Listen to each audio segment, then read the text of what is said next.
The squirrel was magic!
Hey! We're on, right? We're on. Okay. It's AniManKia. How's it going, guys? We are in a different place today because we're doing it in the Nut House because it's kind of a horror-themed podcast this time, and we already had things set up in here, too. That's another reason. But anyway, just to clarify, the title says horror spooky anime, and while we'll be covering some anime that have, like, the actual horror genre, a lot of these anime just kind of have, like, dark and unsettling elements. They could be part of, like, an action genre or, like, a mystery, or... Not all of them are strictly horror anime, is what I'm saying. So, the title might be slightly misleading, but it's the general gist of it. And... Well, first, as usual, we'll talk about the figures Andrew brought since I never bring them. Yeah, this guy I brought them last time, but... I'll try to be better about it one day when I get more figures. Andrew seems to buy like 10 figures a week, so he just has all of them, you know. I'm really running out of room though, so that's a big downfall. You need to get a new house, son. Get a garage and just put all your figures in your garage. But I want them in my room too.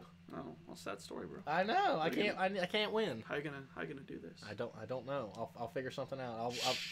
I'll move somewhere. One is actually a Halloween base creature type thing. Creature? Well, I guess you would kind of consider Jason a creature type thing. It doesn't look like a creature to me. He's a monster. Okay. I'd say he's like this is an angry spirit man, but he's still kind of human. And in this case, angry spirit woman. Considering how many times Jason has been killed and comes back to life from ways that should not be possible, I would not consider Jason human. Okay, fair. But yeah, in contrast to the one I had a few weeks ago, or whenever it was, of the Freddy, there's the female version of Jason. Not so much really to say about it, she's just the female version of Jason. I do like that they actually gave her something other than just her machete. Like, as you see, she's carrying an axe over her back. Hatchet. Now, that's a full-on lumberjack axe. Yeah, you did, son. Yeah, you definitely did. And looks really good, actually, though. And she can lure you to her, unlike Jason. You want to run away from him. She's going to be like, hey, and you're going to be like, hello, and then she's going to cut you up. Be even worse. Well, it would all depend, like, if she's wearing a mask. If she wears the mask, you probably would still run. Only if you're in, like, the world where you know what Jason is. Otherwise, just like, hey, it's some chick with a hockey mask. That's hot. So, yeah, not really so much to say about that other than just that it's just female Jason. Yeah. The other one isn't really a Halloween type thing, but just the look made it look kind of Halloweenish demonic. He does look kind of like a demon monster thing. Yeah, but it's one that we covered when we did our top 10 kaiju. It's Which was last time. Yeah, it's Gamora from Ultraman, just a remix new series that they have with it. It's just X Plus remix basically. Mm-hmm. And they've done 4 or 5 of Ultraman's kaiju. He looks a lot more hardcore than usual. He really does, and I like that they actually gave him a difference with his horns. Because typically Gamora's horns it looks just kind of like a boomerang on his head. Mm-hmm. But they actually usually symmetrical. Yeah. Okay. They're the same size and everything too, but they actually changed it up. One horn is significantly smaller and thinner than his other horn. I like it that way. I do too. His arms are a lot more bigger and broad. His chest is more robust. His legs are better and more sturdy. Are you gonna show off the amazing tail? And just like the Ultraman scene, his tail can come off. Ta-da! So Magnetic, son. yeah, his tail is actually magnetic, so it's a good little feature, but it also kind of makes the tail a little less sturdy to hang on. Yeah, if you pick it up without holding onto the tail almost just falls off. It's not. Well, you can hold on. You can pick him up just by the body. Just don't shake him It around. just kind of like looks like it's hanging down a little bit. Yeah. The tail. But then yeah, it's not much to say about him either. Just Gamora, just a modified version of him, which I still really love, even though he was $200. I ain't judging. Good, because you ain't got no room to talk. You never bring anything up. Yeah. Yeah. But yeah, also it goes without saying, but this was kind of like our planned podcast right before Halloween, but we had some things come up, so that's why we had to delay it a little bit. But we still decided to do the horror anime because we already had some things planned out for it and everything. Yep. So before we get into our actual lists, we have both honorable mentions and like a primary list. I have way more honorable mentions than Andrew does. First, we're just going to talk about a series both of us have seen, and it's not really a horror anime at all. It's but more it's a of a Halloween anime, and many people have probably already seen it. But we just wanted to give a quick shout out to Soul Eater. Yep. Because Soul Eater, it's for anybody that knows about it, we don't need to say much more about it. It's Soul Eater. Yeah, it basically just consists of these hunters, essentially. Is the actual title? They're students. Weapons and Meisters. Weapons and Meisters. Yeah, who go around and are supposed to collect 99 demon evil souls and 1 witch's soul. Yeah, and then that like powers up their weapon. It's just like a shonen action series, but there's like the whole world is essentially Halloween themed. There's pumpkins everywhere, witches, and all heavily The principal stylized. of the school is the Grim Reaper. Yeah, it gives like big Nightmare Before Christmas vibes, or like just vibes from who's the guy who makes Nightmare Before Christmas? Tim Burton. Just Tim Burton vibes all over the place. And a couple of the enemies that they do see are actually based off Halloween creatures. Yeah, there's like Dr. Frankenstein, who was like the cool teacher dude. Well, he's yeah, the drill in his head. And then there's also hey, it's Alan. Hi, Alan. There's also the very first enemy that Maka faces is Jack the Ripper. Yeah, true, and he's terrifying. Yep. He's in like a thong. And then before they meet up with Krona, they deal with Jason. Mm-hmm. He doesn't wear the mask. He just has a paper bag over his head, and he has a butter knife instead of his machete. But it's still Jason because he's got the typical Friday the 13th T-shirt. Yeah, I forgot all about Jason being in there. Yep. But yeah, little quick shout out to that because they do have at least those 2 memorable characters. Mm-hmm. Yeah. But it's fun. We were talking about it earlier, but if you've already seen the anime and you were kind of put off by the ending, as many anime onlys were because they kind of beat the villain with friendship, they pulled a fairy tale, so to speak, I would heavily implore you to go check out the manga for... do you know the exact amount of... Black Star's voice is the scariest part. Alan can't watch Soul Eater because of Black Star's voice. But do you know the exact cutoff point for the manga? Is like volume 25. Do you know? It's like in the prison when Medusa gets imprisoned. Yeah, that's around. It's between 19 and I would say 21. Yeah. So if there's any anime onlys out there who liked Soul Eater but weren't fond of the ending, or liked Soul Eater and just want more Soul Eater, I would still say recommend read the whole manga because despite being based the art's off of really it, good. The art's really good, but it also differs quite a bit from the anime. Yeah. I think very good and a lot more in-depth stories, so it's a lot better. The mosquito flashback guy. Yeah. I think that was quite a bit different in the manga. Mm-hmm. Black Star's voice in Japanese and English is grating, but he's an annoying little shit, so it's supposed to be grating. Yeah. Maybe not to the extent that it is, though, to where it actually puts people off the series like Alan. But yeah, so that was just our Halloween mention because we both seen it, and hell yeah. Yeah. Hell yeah, Halloween. So now we'll go to Andrew's first honorable mention first. My only one. Yeah, because I got 5 to quickly go through, so we're just going to knock them out kind of quick. Yeah, mine is I haven't actually seen the show, but I've seen a lot of AMVs and read some stuff about the mangas I've seen in Barnes & Noble and other places like that, so I know a good little bit about it, but it's a corpse party. And hence the name describes, it's pretty fucked up. Yeah, it's I've seen imagery. From what I got from the AMVs and the books and stuff I've seen, there's these kids and their teachers that go to like some kind of field trip thing to an old abandoned school. That's haunted as hell. Well, they don't think it's real because they don't think it's real even though they're in it. They don't think that it's a real haunted house. Oh, okay. It's like typical thing like nowadays. Yo, it's like, Scott Brown. It's like you just go somewhere. It's like, oh, this place is haunted. It's like, oh yeah, well let's go inside and let's see if it actually is. Mm-hmm. They go in. They start making up this whole thing with. I guess the class is about to graduate and go on somewhere, so they want to have like a friendship kind of meeting thing. Mm-hmm. They have they make a human, one of those like human paper dolls, and every person there grabs a hold of it and rips it apart. And that was cursed. Somewhere along the lines, it became cursed, and then the floor breaks. They all fall down into the depths of the school, and you wouldn't think anything of it. It's like, okay, the floor was weak. We just fell. And then shit just starts to go down. People start walking off. They start seeing things. And then body parts go flying.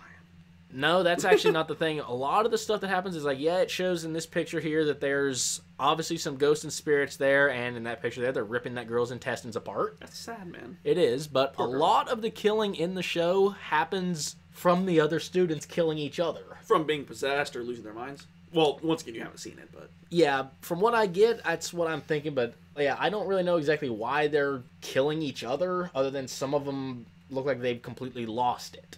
But I would imagine demonic possession. But the way that they go about it, it's so brutal. Like, it actually shows people getting stabbed in the eye and then ripping the eye out, and then in this one, I don't know exactly how it happened, but somebody gets their torso completely ripped off their lower half. But do, man? I saw one AMV of a scene, or no, actually the actual scene itself. It was absolutely brutal. Too much for you? No, not really, but it was just like, okay.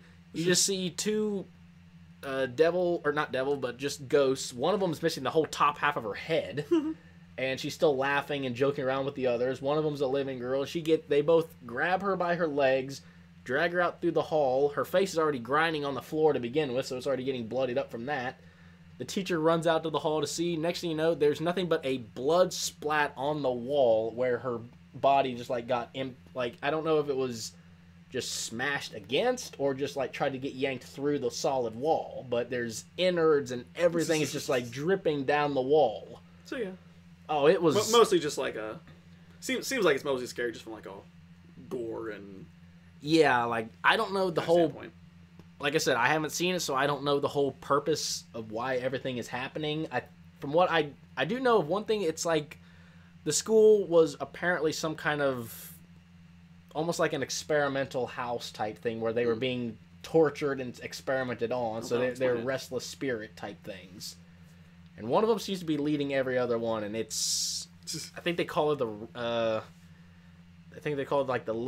little girl in red. Ah. She's wearing like a red kind of like dress. I don't know if it's actually red or if it's just been blood-stained red. But yeah, she's kind of the lead of it, and all you hear a lot of time when she's approaching is just little maniacal laughing. And also Andrew said that they're making a live action of it. It's already been made. Japan doesn't know what to not make a live action movie because there's a manga I will not mention. Seriously, I will not mention. I won't. Well, now you got me curious. I'll tell you in the car. That got a live action movie, and that shouldn't even have been close to being considered for anything. Oh my god! Like, wow. Okay then. I don't want to traumatize anyone watching this stream, so I'm not bringing it up. But Well, now you're gonna probably get everybody curious about it. I'll tell everyone in private. Just tell us. Curious about it. Just tell us now. What is it? No. That bad? That bad. Oh, wow. But anyway, was it an anime or just no, just a manga. Went from manga to live action. That's weird. Yeah. Okay then. I'm sure the live action toned some things down, but So that all for your first honorable mention? Yeah, because like I said, I haven't seen it, so I can't go into too much in-depth detail about us. I haven't seen it. Alan wants you to tell us. No. I'll tell you at work. But yeah. Yeah, so my first honorable mention is actually an honorable mentions, kind of. And once again, it's kind of like Andrew. I haven't seen these, but it's literally anything by Junji Ito. Who is a horror manga creator, and he's just known from making like one-off, just terrifying stories. Like they sell some of them up at Barnes and Noble actually. But yeah, the picture right there I do know is from the series called Uzumaki, which everyone's gonna say, ha ha ha, Naruto, but Uzumaki literally translates to whirlpool. So it's because like see your head there, it has like a whirlpool shape going on. Yeah. But yeah, it seems like most of his work is just body horror, body. Yeah, there's like a snail man there. That's terrifying. He looks great. See, he has his eyeballs coming out of his eyeballs. He has stretchy eyeballs coming out of his normal eyeballs, man. Actually, coming out of his eyeballs, just his eye sockets. His eyes, yeah, his eye sockets. Okay, I was gonna say. You know what I meant. Well, I was curious because you said eyeballs coming out of his eyeballs. I was curious. I can't words, man. You can't words. You need to work on words. And the next image, I'm going to try to think of the name of the medical term. I think it's trypophobia, but it's just like this fear of just multiple dots. Like people will get scared when they see people who have like a bunch of puncture wounds in a row, like a beehive. Beehives freak these people out. The people who have this disorder. Okay. Or I guess phobia, not disorder. Okay. But yeah, trichophobia, I don't know. But that is pretty fucked up looking, and I don't like it either. Even though I don't have that. So I really don't have too much to say about Junji Ito. Just I had to mention because he's kind of one of the most well-known horror mangaka in Japan, period. Yo again, Scott. Yo, man. Yo, man. You the guy. But see, he's a Junji Ito fan, so he had to make that known. Yo. So yeah, that's about all I had to say about Junji Ito. Mostly just got in because of legendary status and whatnot. I need to go read some Junji Ito comics because I'm curious just how messed up it can get. Oh, and there's an anime called the Junji Ito Collection, but it's horrendous. Like, damn. It's by a really bad studio. There's like zero animation, and it turns all the terrifying artwork into like Candyland artwork by comparison. It's just bad. It's just really flat and non-detailed and doesn't look scary. Well, that's like a disgrace thing there, then. Yeah, it's horrible. It's terrible. Yeah, no, it makes me want to cry. The next one is another series I haven't seen, which is also why it's in honorable mentions, but it's Monster. And I only got a picture of like the main villain, who is the titular monster, Johann Liebert. I think we've talked about Monster before. I bring it up. I think so. I bring it up every once in a while. I just can't get enough of like the concept of this series, because he's completely human. He just talks people to death. I think there was one guy in the series who said like he's like worse than the next Hitler. But basically, he got a gunshot wound to the head when he was young, and it screwed with his brain something fierce. And it got to the point now where he literally, his only goal is to be the last human being to ever live on the planet. So he goes to schools, and he starts rumors, and he talks to people, and he gives alcoholics alcohol, and he just tricks people into killing their friends, and he tricks people into causing genocides. He tricks nations into wars. Damn. And all just by talking to them, because he is like the most amazing speaker of all time. And yeah, he's definitely good at public speaking, man. So that's something that not all people can say. Yeah, and he's been rated as like the top villain, like in anime period, by lots of different polls I've seen. And I don't know too much about the story outside of Johann Liebert, other than I think it follows a detective who's trying to get on his case and stop him, obviously. But yeah, and once again, this kind of falls in the. It's not really a horror anime. It's more of a crime thriller mystery, but still dark. But still dark, and has one of like the best villains in anime. So, from what I understand, so I figured I'd give it a mention. And the next series is a series I've seen, but it was so nonsensical and so bizarre that I can't recall much about it. So it got put in the honorable mentions, and it's Boogie Pop Phantom, which has a hilarious title. Yeah, that does. But my friend Craig brought it over one day just because it just threw him for so many loops when he watched it back in the day that he wanted me to experience just how out there it was. And yeah, it's out there. Like, all I can remember is there's a priest lady who's not even on that cover. Maybe she's in the very background there. Yeah, she's in the very background, her face. Oh, okay. Oh, I see it. Yeah, you see her? Yeah. And it's kind of episodic. Every episode just follows, like, a brand new pair of characters. And, like, she just tries to explain the phenomenon going on in the world. Because everything just... it's hard to explain. It's just paranormal stuff just starts happening around people, essentially. It's not caused by ghosts. It's just caused by this otherworldly force called Boogie Pop. That's why it's called the Boogie Pop Phantom. And people just go crazy or lose their minds or start seeing hallucinations. And this shaman girl in the background is like, she shows up to all the people who start having the visions and start freaking out and experiencing like the Boogie Pop thing. And then it gets more deep. It goes into like her. She has like a twin sister. But it was so mind-boggling, and I understood so little of it that I don't have much to say, other than the fact that it was really weird and really creepy and didn't make a whole lot of sense. So I figured I'd put it on the list just because it's so out there. Next one is another one I've kind of caught certain episodes of. It used to be on Adult Swim, and it's a Paranoia Agent, which is probably the series on this list, besides the next one, that most people have on the list of honorable mentions. That the most people have probably seen. Because once again, it was actually on Adult Swim. I've never heard of it, actually. You need to watch Adult Swim, son. I just recently got cable, so back off. That's sad. I know. Man. I still don't have cable. Press F for respect. Cadrus? Callie Coys. That's a great name. That is a great name. Hey, everyone. Do we know that person? Oh. Hi, Hello. again. Hello. He said, hey, everyone, so I wasn't sure. But hey, welcome to the podcast. We're talking about Paranoia Agent, at least a little bit of it, because it's just my honorable mention. But, yeah, it's about this kid.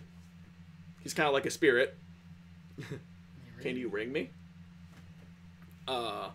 This kid named Little... Can I ring him? I don't know what it means. I don't know what it means either. Like, The Ring. I mean, we're talking about horror, so, he's talking about The Ring, The Ring. Maybe they want to marry you. I don't know. You really want this receding hairline in your life? I mean... We'll find out. I'm sure they'll respond. Hello to you, too! They're a little bit been past. You never know. But yeah, about this kid named Little Slugger. He has a baseball bat. And he murders people.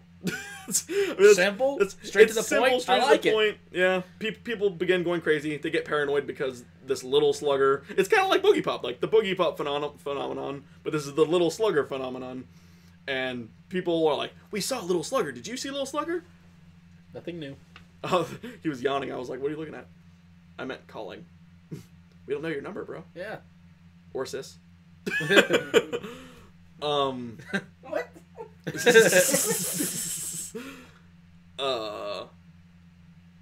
What was I gonna say? Crap. Yeah. But kid, baseball bat, kills people. People don't believe them, and he proceeds to kill more people because he's just like a phenomenon, and he disappears after he does it.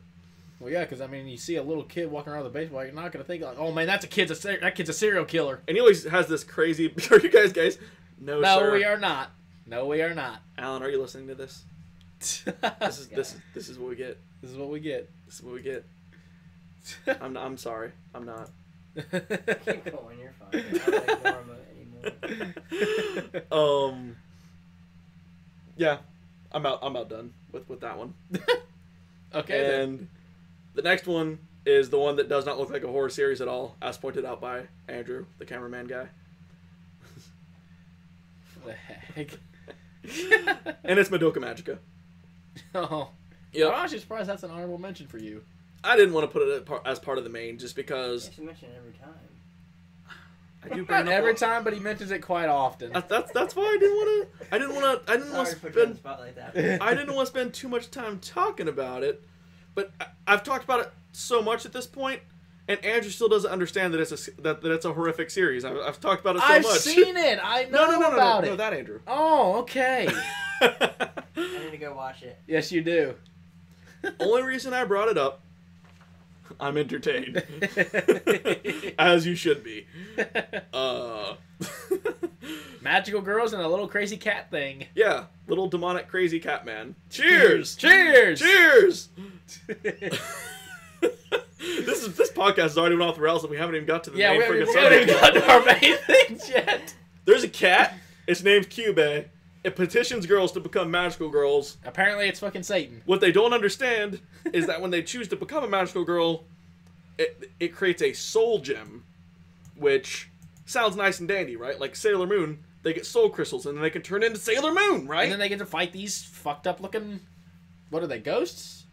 In Sailor Moon, they're No, like... not Sailor Moon and Madoka. Witches. Witches. And, yeah. They have to fight these witches and stuff. But in Sailor Moon, I'm not sure exactly what they fight. It might be ghosts. I saw it. I'm not responding. And, We're saying that if we are, we're good people. I am good people. We are good people. That's true. But we're weird people, but we're good people. What they don't understand about the soul gems is the fact that it actually takes their souls. So there's like an episode where... No, really? Really. Where well, I mean, to be fair, would you really think that at first? I mean... Yeah, if it's going with like making a contract, if you get something called a soul gem, I would be pretty concerned. It's like, wait a minute. But he doesn't tell them on with anything. this? He just says, it'll give you power to fight witches. And you need it to transform. That's all he says. You're doing this just for fun. We got you. But then, basically, two of the main girl's friends get into a fight. And she tries to run and stop it before they can transform. So she takes her soul gem and throws it off a bridge onto a truck. Yep. And it goes away. And then one of her friends dies. Yep. And she's like, what the hell? are you okay? And then comes to find out if like the soul gem is separated for like 30 meters or something. Yeah, like a certain amount of space. Then the body dies. And that's kind of like, that's not the first fucked up moment. The first one is when the blonde character on there named Mommy, she loses a bit of her head, you know? I was trying to make a pun there, but yeah, she kind of gets decapitated. I don't want to spoil too much. But the reason I included it is because it essentially started an entire like subgenre of anime. It started like the Dark Magical Girl series, like Magical Girl Sight, like you mentioned. And who of you looks like the lone survivor? I don't even know what he's talking about. I don't either.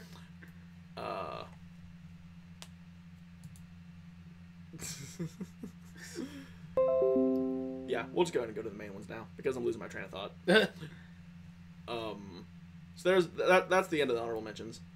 Okay. And now we get to go to your first real pick. Yeah, which I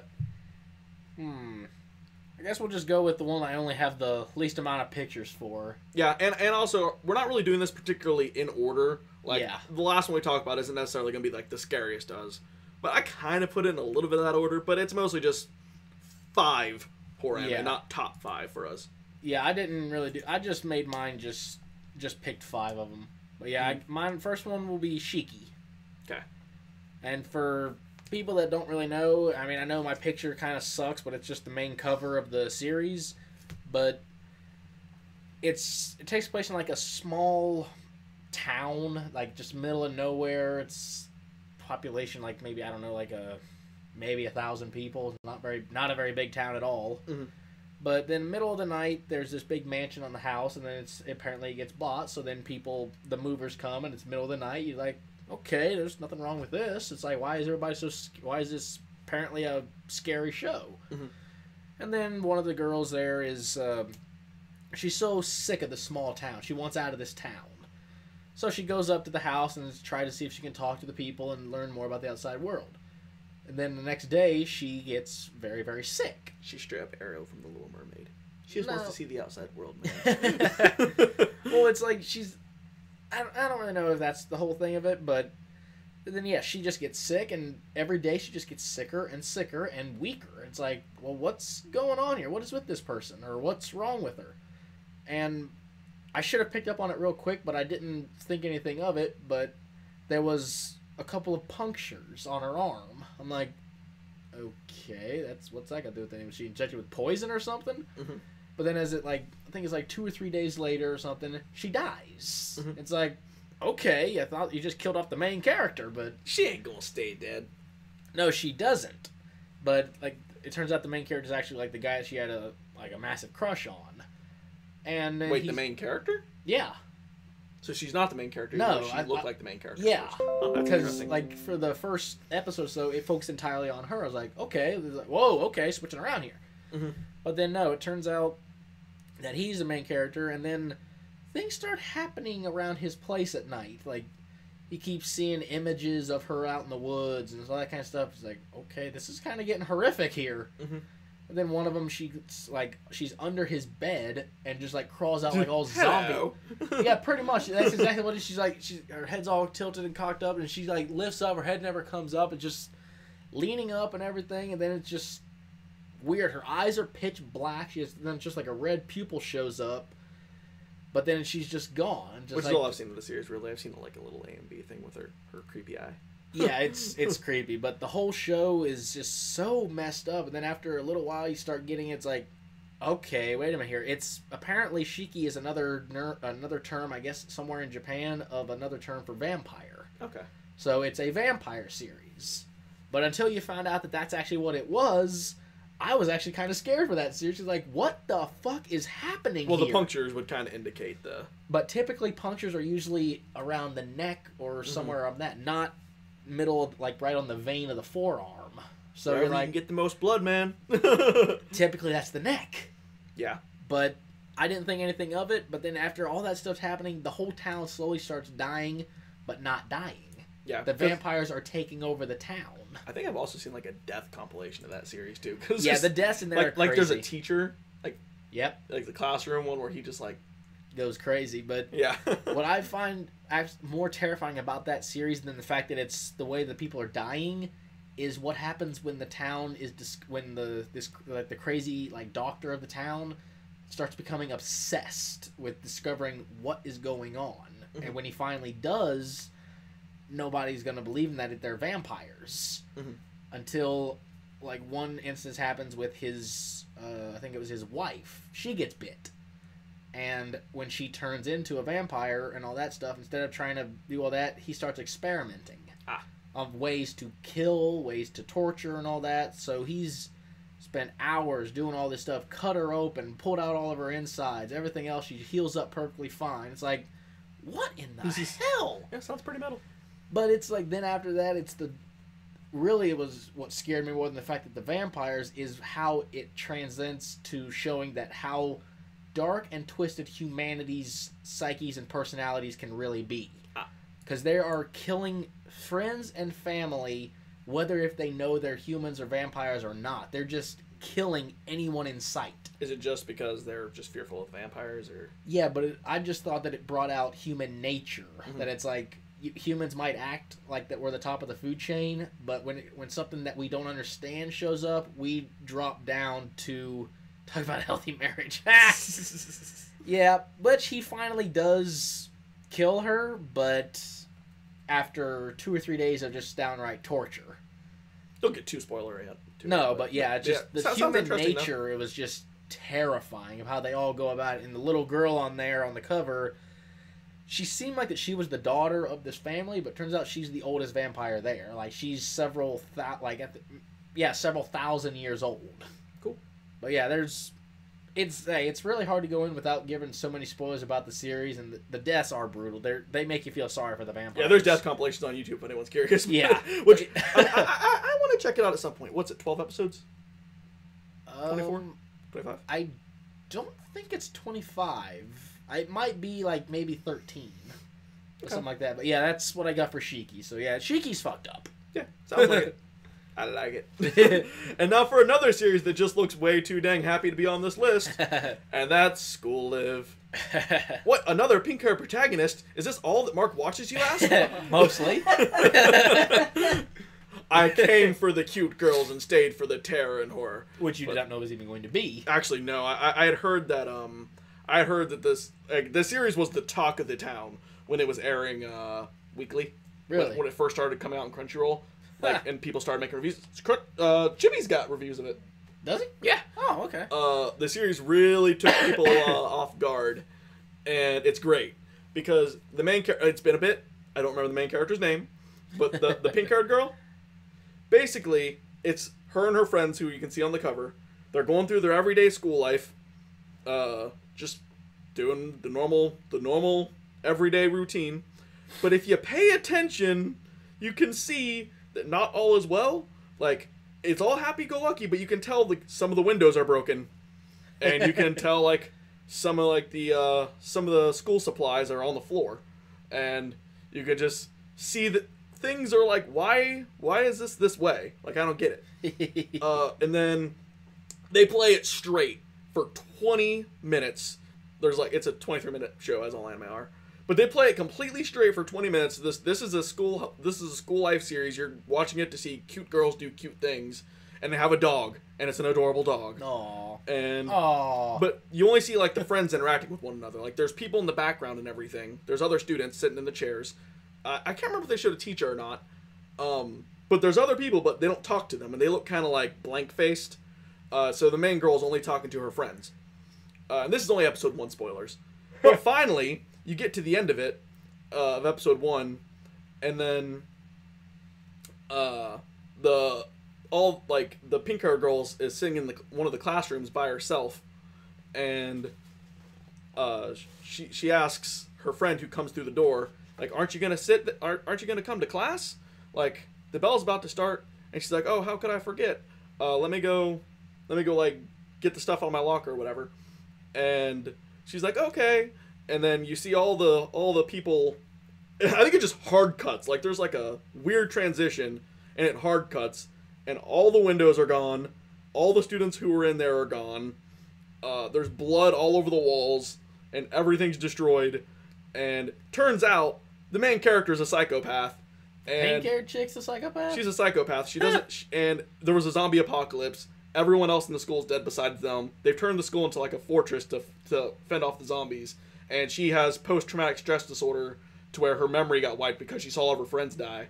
And the other girls are trying to guard her because she's living in her own world where she thinks that everything's okay. She sees the other people in the classrooms, but they're not really there.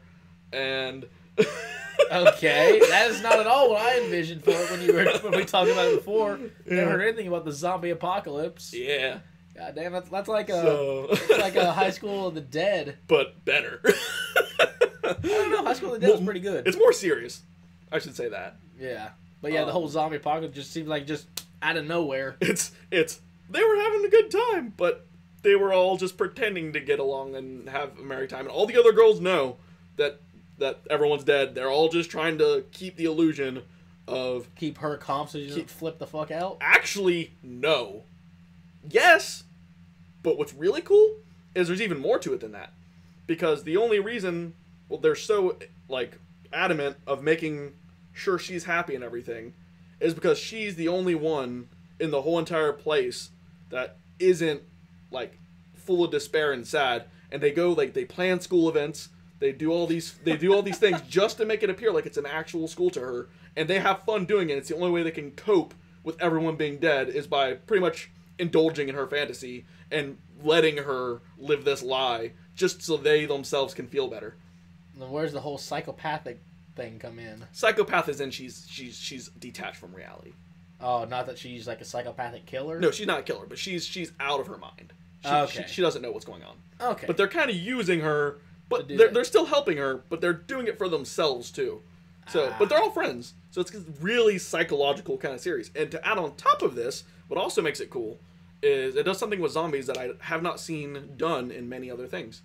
And it's that the zombies in School Live, they retain not their memories, but they retain like their it's easier to explain, but like the zombies there, like if they had a routine, they'll continue doing their routine. Like they'll go to the same place and they'll kind of like act out how they were when they were alive without realizing anything, is like without their brains, but they would still kind of like they have a tendency to do what they did before they died. It sounds similar to that one kind of bad zombie movie, that Warm Bodies. Mm-hmm. Like they would keep up a routine even though they were zombied and dead. Yeah, they just had like this routine they kind of like embedded in them, but they don't actually know what's going on.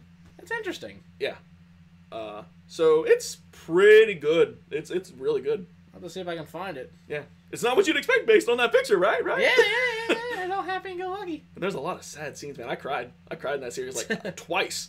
Twice, I think. Damn. Yeah. Sad series. Now you get why the big happy series is on there. It's not that happy. It's supposed to pretend to be happy to trick you. I know why it's called School of Live. Now. School Live. But anyway, that's my first one. Wait. Oh yeah, okay. My second one was like, Yeah, what the hell? I forgot I was going first. second. I forgot I'm going first. Yeah, Like, last time damn. we went the other way Wow, I'm around. losing my mind. Okay, my next one is Danganronpa. Danganronpa, which is based on a video game, which I have not played, but I have heard much about. I have not played it either, but and there's manga for it too. I have not even watched. I haven't even read that, and I've only seen one series of the anime, which is weird because the second season is called Danganronpa 3. Oh, probably because it's based on the third. I don't know this, but I would assume it's because it's based on the third Danganronpa game. Maybe Danganronpa. Possibly. Maybe don't. I can't. Danganronpa. Can't talk. Maybe Danganronpa 2, the game, wasn't that good, and they just decided to make the second season of the anime based on the third game. Because I know Danganronpa was a game before anything else. Right. But the anime, it starts off kind of similar in a way to kind of School Live. Oh, It's really? all, well, just think like this kid, like it's hard to see, but the main guy in the dead center there. I see the bear. No, well, you see all the things, the kids, I but see him. I can't remember his name. Mhm. But it's just a typical thing. He's like, okay, I'm gonna start my new school life. I'm going to high school and all that. He got into this nice prestigious high school. He's at the entrance of the gate, and he's just like, all right, get ready. The cherry blossom blowing, like a typical thing you'd see. Mhm. He goes in, and then he just like has like something like happens, and it's just like, what was that? And then next thing you know, he wakes up in an auditorium. No memory how he got there. No idea what's going on. There's a whole bunch of people around him, and nobody has any idea what's going on. Mhm. And then that bear just pops up out of nowhere. It's like, hey, I'm the principal here. Oh God! It's Nezu. Nezu changed series and turned evil. No, Nezu from My Hero Academia. How dare you? I thought he was a nice bear mouse man, but he became a principal of another school and got half his body turned Actually, black. That might be its name. That is, Nezu probably means mouse or bear or whatever the hell else Nezu's supposed to be. I think that it might be his name, but don't quote me on it because I can't really remember. That's But funny yeah, if he it comes is. up and everybody's trying to just figure out. They're starting to kind of branch off a little bit, but they're still just kind of keeping wary of each other. And the Is bear, it Kuma? Kuma's the Japanese word for bear. it's either Nezu or Kuma. Or Kuro Kuma? Or Kuroshima Kuro Shiro Kuma? Because Kuro means black, Shiro means white, and Kuma means bear? I don't think so. I don't think it's that. But yeah, I'm sorry. then everybody just starts kind of freaking out. Not yet. Don't show the other one yet. Whoa. Damn. Andrew's serious about these pictures. Well, because I've seen him moving for it. But they're all going through, and then the bear's like, okay, you're here for your full graduation thing and all this, but it's like, here's the one goal that you have to graduate. You have to commit murder and get away with it. He hates It's humanity. so it makes sense. Actually, when we show the next picture and get a little bit more in detail, that actually makes a lot of sense. Alan's probably seen certain things, and he watches a lot of AMVs without watching shows. But yeah, so everybody's like, wait, what? It's like, and then one of the girls is like, well, why the hell would we have to do this? Or we're not doing this. She's like, oh, okay, really? And she just gets impaled with like 15 spikes. It's like, Deserved. and then just drops down. It's like, well, okay, then one classmate down. So now let's go on and let's get you all to try to graduate. Mhm. They're all So he just like, talks like that. He's all like really eccentric and like pretending like it's a game. kind of, yeah, but he has kind of a real high-pitched kind of voice. Oh, okay. But yeah, so then everybody's like, well, we don't like this. But then each time a murder commences, they all are called together like in a courtroom, and they all have to try to see if they can figure out how they did it. Then if they can get away with it, then that person can graduate and go free. If they all side that they agree on one person and it was right, then that person that actually committed the murder and didn't get away with it, they die. If they all guess wrong and it's the wrong person, everybody else dies. Wow. So it's kind of a Death game. yeah, pretty much. Like a horror death game anime. It's just weird though, because when it does show the kills, the blood is pink, and it's nothing like blood. It's kind of like a foamy type thing. I would imagine that's a reference to the video games. I would probably, but it just. Oh God! Whoa! What the hell? What are you doing? They can't see that on their end probably. But what are you doing? Trying to help you out, man. Oh, what's it? Oh, Momokuma. Okay, or Monokuma. Okay, there we go. Oh, yeah, nice. that's the bear's Nice. name, Monokuma. Nice. So that makes sense. Well, mono means one color. Well, no, it doesn't, because mono is one color. Kuma, I was right, is bear. So he's one color bear, but he's two colors. Yeah, it's weird. Does mono mean mono in that? In... Japanese. Yeah. Oh, Japanese use a lot of English in their language, so I would assume mono means the same thing, which should mean one colored bear, and it's literally two colors, which might be like a joke or a hey, we're calling it mono Kuma, but it's two color, so that's weird, right? Maybe just a reference to the fact that it's out there. I don't know. But yeah, all the killing takes place, and it's like each time when the first time they went to the courthouse place, there was one extra seat to try to deal with it. Like, well, where's this person? Like, the Monokuma's like, well, you'll find out eventually when it's the right time where that person is. It's like, okay, that's already kind of suspicious right there. There's a person wandering around that nobody sees. But they keep going around. The killings are brutal in a way, but they're just weird. And then when you finally get to the last episode, or the second to the last, is where you find out who is actually controlling Monokuma. Which you shouldn't say because spoilers. Well, it's going to show with the next picture. Man, Andrew, this isn't entire series summary day. It's just telling you about it so you don't spoil the whole series. But go on, I'll let you do it. Well, you just go ahead. It's her. Dun dun dun. That's what makes the series so crazy and everything. Not the fact that there's all these murders and everything. It's with her, Junko. Well, she's kind of the face of the series because I've seen her around. Yeah. So I guess people probably predict that anyway. But. Yeah. But what makes it so interesting is that she is absolutely nuts. Like, she loves seeing despair. Like, she wants the whole world in despair, and that kind of gets her off. So she's kind of like Johann Liebert, but in a sexual way. No, she doesn't necessarily want to be... Sorry, Alan. But, yeah, she doesn't necessarily want to be the last person on Earth. She would actually like the despair of her own death. Oh, so she's not really... she doesn't really care whose death it is. She just wants to feel despair. Oh, man. Oh, wait. Who's the character? No. Jiraiya from Gintama. I'm sorry. He's the same way. He wanted to create a person and have them become him so that he could get himself killed by them so he could feel like he was being killed by himself. Not so much that, because that's the whole concept that happens when she finally confronts everybody. She has massive split personality. Oh, okay. And every time when you see her, when she finally shows up, she comes off like looking all normal. Which makes sense with the bear. Yeah, she was actually controlling the bear. No, that's what I'm saying. It makes sense with the bear because she has split personality. Well, she was just controlling that so that she could remain hidden. But the personalities that the bear was distributing were just normal. Her personalities are nothing compared to that thing. Ah, okay. But she'll be all happy-go-lucky one second, and then she'll be all gloomy and pouty the next, and she'll have glasses on, be the smart girl. It's like every time it pans away from her and pans back, she's wearing something different or acts different. I wonder if she's like the same one in each game, considering they're all death tournaments or whatever. So shouldn't each death tournament have a completely new set of characters, or is she in control of every death tournament? If you know, maybe you shouldn't answer completely. But well, I don't really know, because when it goes to in Danganronpa 3, she's still around, but the characters are not the same. Yeah. But I don't really know what all happens, but she is just absolutely psychotic. And just to give a thing for the voice actress, Monica Rial. No, she actually was one of the first characters that got killed off. Ah. But no, it's Panny's voice actress. Oh, I see.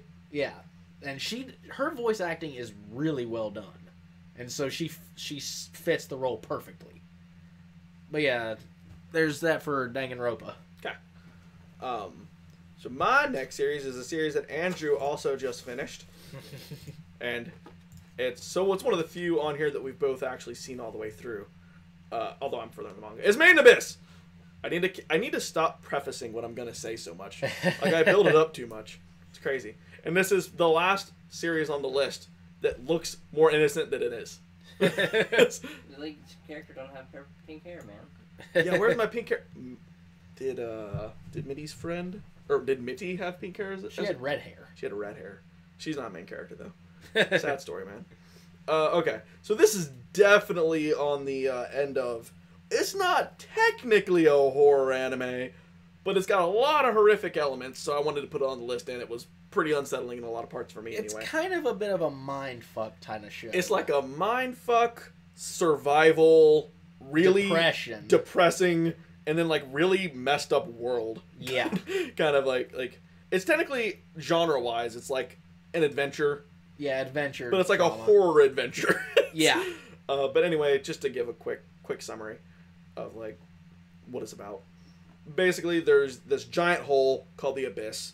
The main girl Riko lives in a city surrounding the Abyss, and people go down to the Abyss to find these relics and artifacts and bring them back up because they're worth a lot of money, and some of them possess special powers. And outside of like the main city and the island surrounding it, I don't know if there's too much more in the world. Did they clarify that that's like the only thing? No, they're actually saying like... Yeah, people come from ships to go there, right? Well, that they just travel around. There are other places, but the Abyss, I think, is where a lot of the agricultural stuff from the world kind of comes from. Yeah, because it's like advanced in a lot of ways. Yeah. Especially since you can see on the cover of that other character, his name is Reg. He's an android. He's like Yeah. a robot. Although the series goes on, he's more boy than robot. He has a penis. Yeah.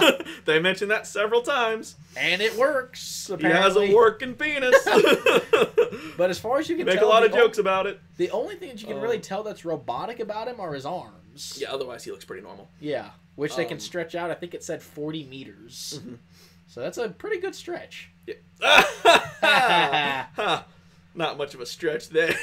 I'm sorry, that was horrible. I can make the bad jokes. You make them too done. often. We're done. We're leaving. But anyway, where the horrific aspect of this series comes in is once you go into the Abyss, because it's full of eldritch abominations and insanely messed up monsters, people who are just fucked up in the head beyond imagination. And if that wasn't enough, there's a curse. Yeah, So- you can go down just fine, but coming back up, the further you go down, The worse the side effects. Basically, you go down to the first layer of the Abyss, you just feel slightly dizzy. You try to ascend, you get dizzy, and you don't feel so good. You feel like Spider-Man before he disappeared in Infinity War. I wouldn't say that. I'd say that's a bit lower. Okay, that might be the second level of the Abyss. Boo, bad pun. I deserve that, boo. Yes, you do. But yeah, in the second layer of the Abyss, the nausea turns into like hardcore headaches, sickness. And I think it's once you hit the third layers when you start bleeding out of every orifice of your body. Fourth layer. Yeah, that was fourth layer. Third layer. I don't remember what they said. Yeah, I don't remember the third layer. I think it's like hallucinations. Yeah, hallucinations. You start to hallucinate, like Riko saw her mom, and kind of like the bends, kind of like the bends. Yeah, you come up from the surface too fast, you'll start hallucinating, you get dizzy. That's like about layers 1 through 3. Yeah, and then layer 4 is where you start bleeding out your eyes, your nose, your mouth. Basically, every orifice you start bleeding from, and you just start dying. Pretty much. Slow, painful. If you try to ascend, and that doesn't matter of how far. You could go 2 feet and you'll start doing that. Yeah, and we won't go into like the further down, but basically it gets even worse. Well, I don't know what further down because they don't go much further down in the anime. Yeah, and it's really, really gritty and really realistic with how it portrays everything. Yeah, like the world building is really well done. Mm-hmm. And like I mentioned them earlier, but like when a character gets injured, it's bad. Like they keep it, and it's a permanent injury. Like I don't want to spoil too much, but let's just say the main girl, she gets poisoned, and it's in her arm. A pretty substantial injury happens, and her arm, she can use it, but it's kind of like trying to recover from. Yeah, like something like that. Yeah, like she can hold on to things barely, but she can't really use her arm to its full maneuverability like it was. Mm-hmm. It's like 15 minutes of her just laying there, Yeah, it's like the and end the half main of an guy episode. having to like mess her arm up to save her life. Yeah, it's gross. And it really sucks to watch. Oh, it's cringy. And there's a lot of screaming and crying, and it's bad. Yeah. But yeah, and then you get to like, I won't once again this one I'll be even less spoilery about. But there's a character who kind of experiments on children, and ooh, that gets bad. Yeah, that gets really bad. It's like, hey, people are immortal. We should test that. How far does that go? Yeah. Oh, it gets bad. That is one of the cringiest moments of the series. It's like, oh god, you son of a bitch, you should die. Yeah, but it's mostly just really good and really scary because it doesn't hold back, and you never know what's gonna happen next because it doesn't give a shit what it does. No. it just will things get worse? Yes. How bad? Well, let's watch another Let's episode to find find out. So yeah, that's about all I want to say about It gets really bad. because I don't want to go into major spoilers, but it's great. Go watch it. It's absolutely fantastic. My next one is one that probably the last one that both of us have seen. More spoilers? Like you care about spoilers. But Hellsing Ultimate. Oh yeah. Yeah, Which we've both seen. Yeah. We've both seen, and for anybody that's familiar with it, it's Most people probably are. Hellsing Abridged is a thing. Hellsing Abridged is a thing, and that's probably how that show got a lot of its popularity. Yeah, probably. Which people complain about Abridged. Like, the companies go after Abridged series, but the Abridged series are just giving them free publicity, man. Yeah. But that's the one thing that I will say is Hellsing Abridged is actually probably the best Abridged series that they've ever done. It might be better than Hellsing. Well, funny-wise, it's better than Hellsing. Yeah. But in terms of, like, the action-wise, they don't skimp out on anything. They make it a lot funnier, but the series itself Isn't that good with comedy, but... there is some, and you complain about it sometimes. Yeah, we've talked about Hellsing before on here. I don't remember when, but we've talked about it before. But yeah, it just fits in there with all that. But yeah, it's obviously deals with vampires and demons and ghouls, but specifically the vampires and I'm not even gonna try for her full name, but Integra Helsing. Oh, Integra Wingates. See, you can't even remember it either. Oh my god. The most annoying thing in the world is this character has like a four name, and every time they talked about her, they have to mention her full name. Like, you can never just say her first name; it's her full name every time. Yeah. It's funny. Except for Alucard. Yeah. He doesn't. Does he just call her Integra? Sometimes. Integra, Fairbrooks, Willgate, Helsing. Something like that. Wingate? Most of the time, I think he actually just calls her Master. Oh, yeah. Because my master. But, That's pretty much what he does.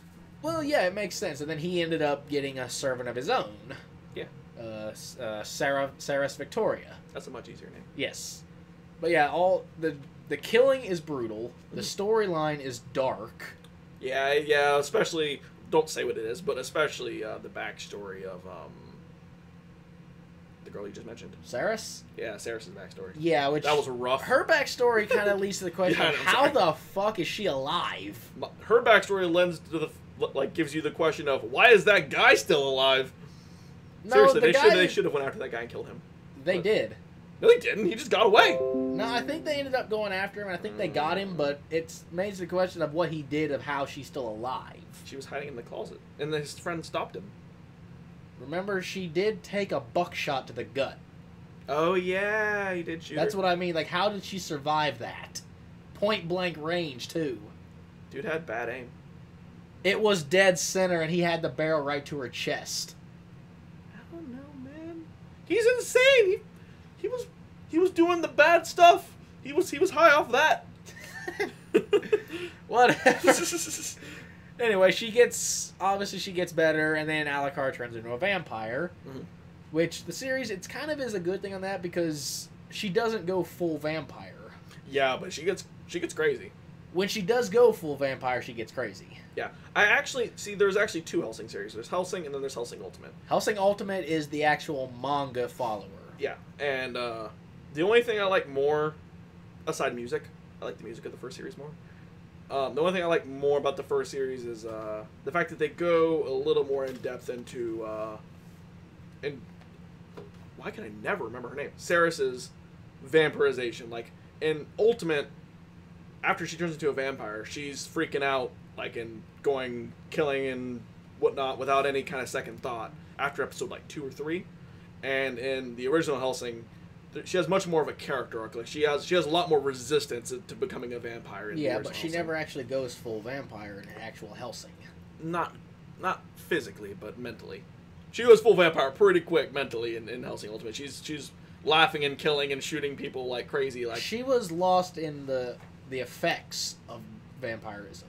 Yeah. Not so much that she was consciously doing it, like that Mhm. her body just took over. that's fair. But then, yeah, the ending of that, and then not to mention Alexander Anderson. Alexander Anderson, who has a great voice actor. Yes, all the conflicts with him and Alucard are just amazing. Whenever those two meet up, it's like, okay, there's going to be a freaking bloodbath. Mm-hmm. Then we get Nazis, and then the Catholic Yeah. Church tries to come over and take over everything. Get a really overrated villain, even though he's still okay. But I just like what they did with the... I know it's going to be... I'm probably going to get jumped in all this. But I like what they did with the church coming in for all of the church trying to think like, well, everything we say is law. Everything is great. Everything's in the word of the God. And everything is like...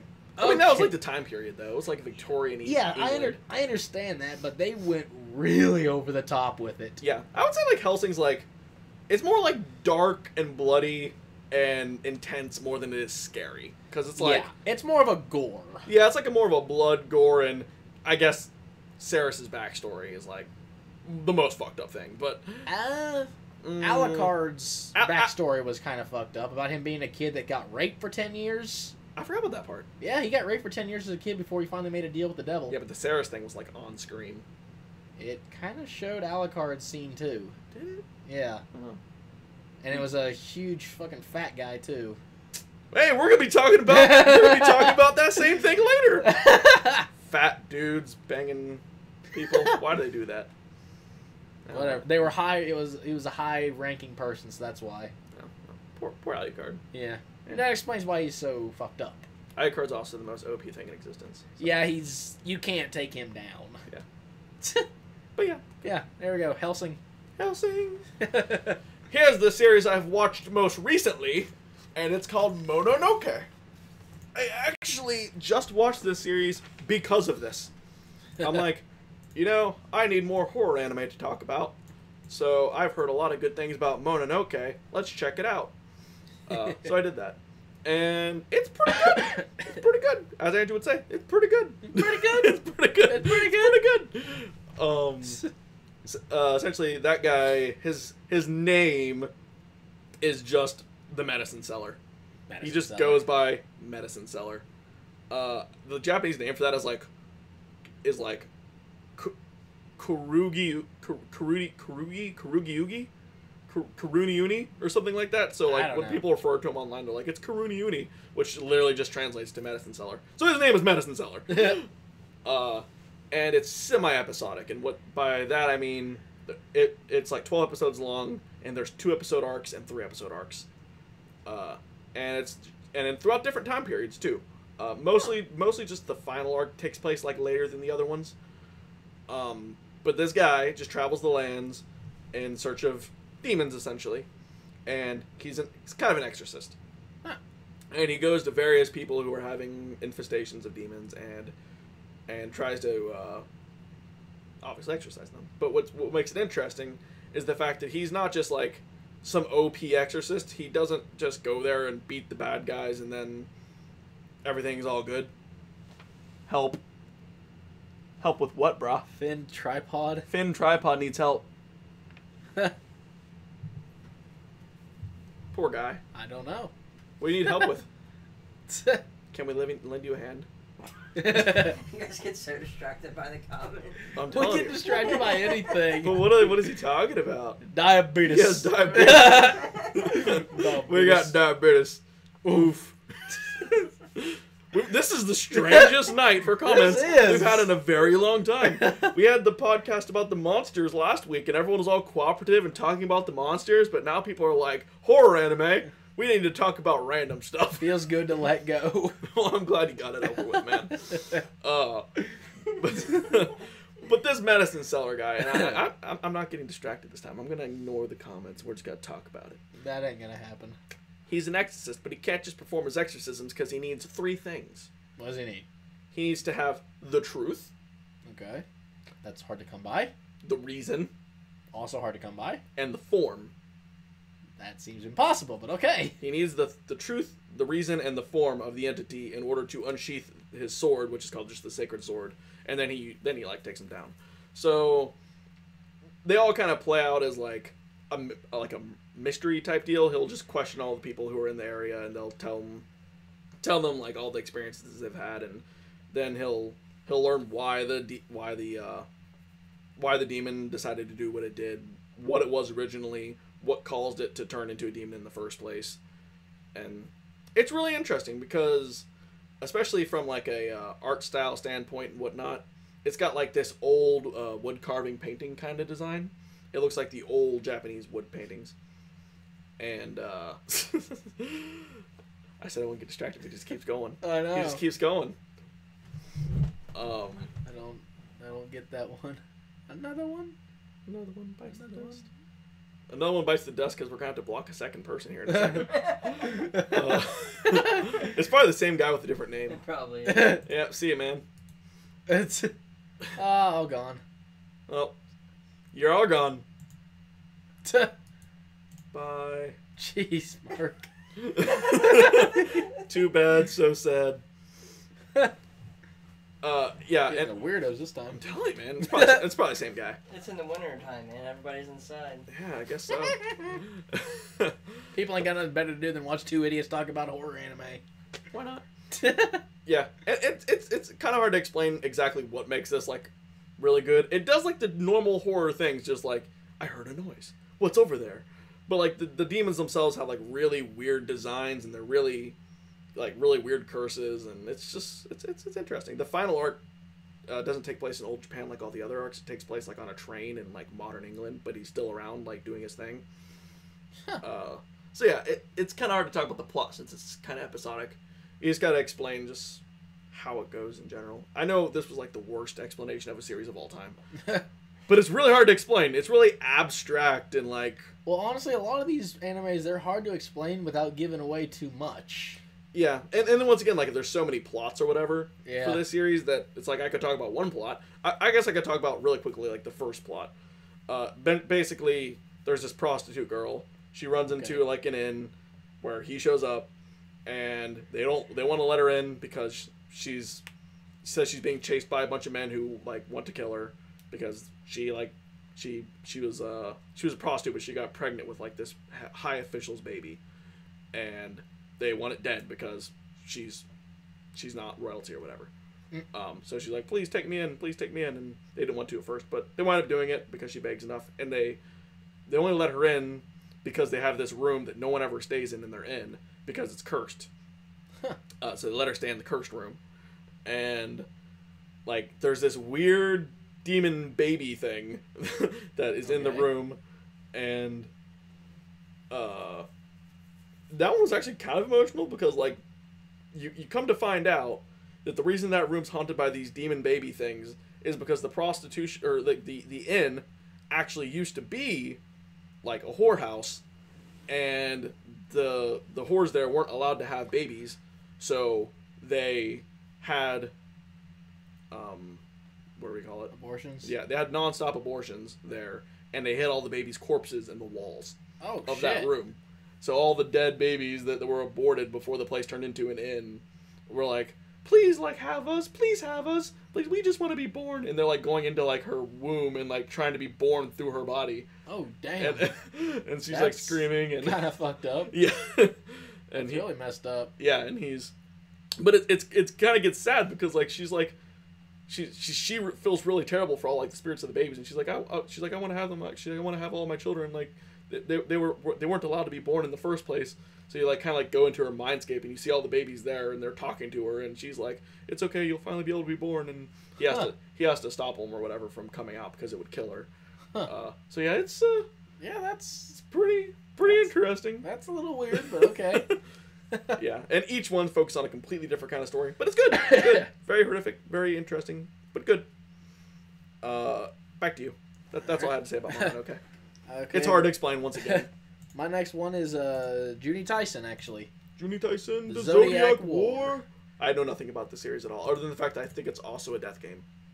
It is. Okay. Which, the premise of it doesn't really make a whole lot of sense, other than that apparently this place is powerful enough that the goal of the thing is you compete, you do all this, and the winner gets one wish of anything in the world that they want, and it will be granted. So it's fate. Uh, Straight up Fate Stay Night. kind of. But, I mean, I don't know exactly what all the stuff with that is, but yeah, there are 12 people, obviously, because each is a member of the Zodiac. That's cool. And they all, weirdly enough, that each one of them has some attribute of the animal that they are representing. Like, the first episode follows the boar, and her earrings are like tusks. So it's like, okay, that's kind of cool. But then they meet up, and they're all sitting down and meeting up everything. They go in, and it's like, there's already one's dead. Like, the snake is already dead. That sucks. Snakes are cool. Yeah, well, it's also, you find out that it's the snake is the twin brother of the dragon. Ah. So it's like, okay. Enter Gigameth. But yeah, it's... Gilgamesh. Oh. From Fate Stay Night. Oh. It really is just weird, though, because then they're... Like, it's a 12...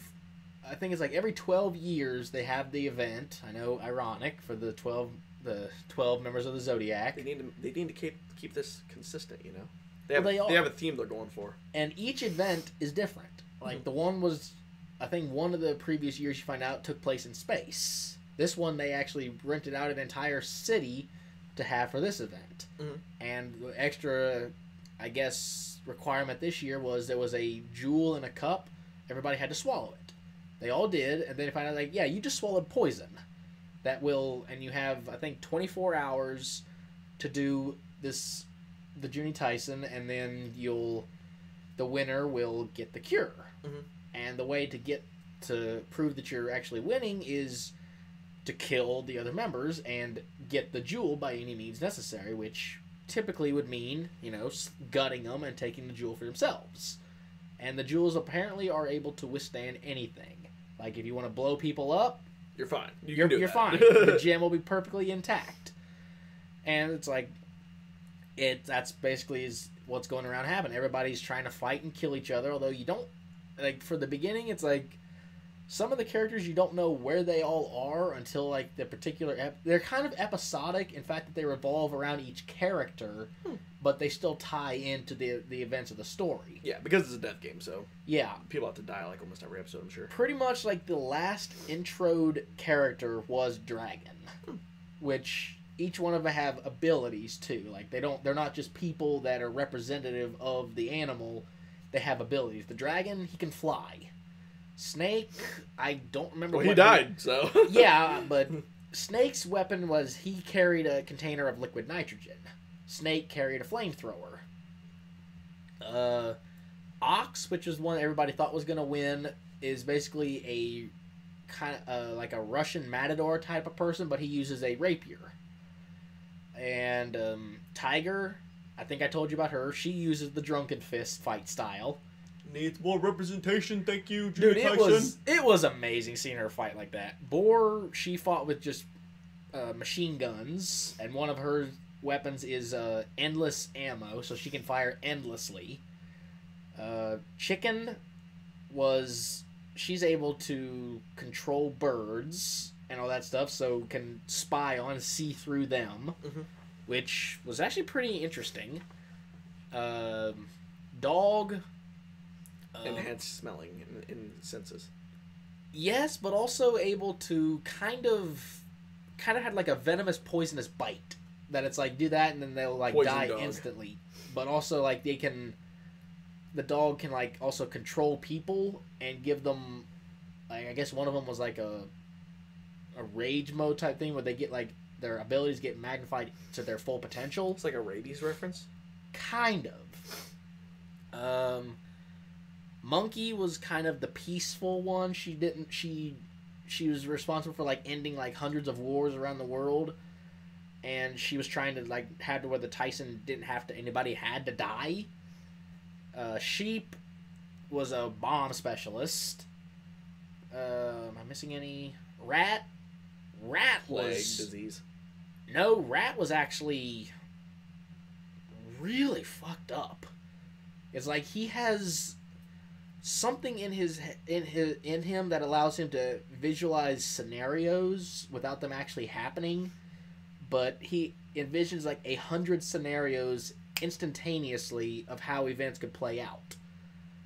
But it's weird because I think they actually happen in a way, because everybody at the Juni Tyson felt like they knew Rat despite never had seen him before in their life. That's weird. It is weird. I think I'm forgetting a couple of a horse.